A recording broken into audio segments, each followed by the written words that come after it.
Welcome! Today, we're diving into a quick and easy guide on how to add an account to Google Drive on your PC, especially with the new updates. This process is straightforward and will help you manage multiple accounts seamlessly. Let's get started. First, open your web browser and navigate to drive.google.com. This is where all the magic begins. Once you're on the Google Drive homepage, look to the top right corner of the screen. You'll see your profile photo there. Click on it to reveal a drop-down menu. In this menu, find and click on the option that says Add Account. This will prompt you to enter your credentials for the new account you wish to add. Simply type in your email address or phone number associated with that Google account and hit Next. Now, it's time to enter your password. Type it in carefully and click Next again.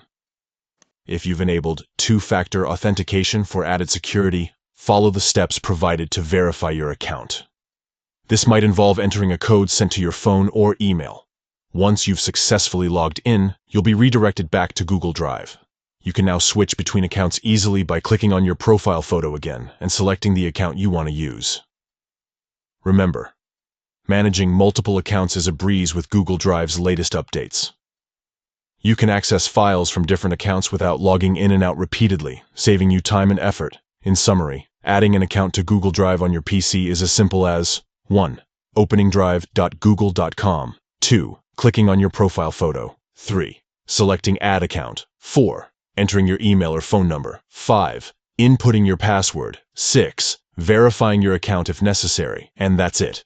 You're all set to enjoy the benefits of having multiple accounts at your fingertips. If you have any questions or need further assistance, feel free to ask in the comments below. Happy organizing!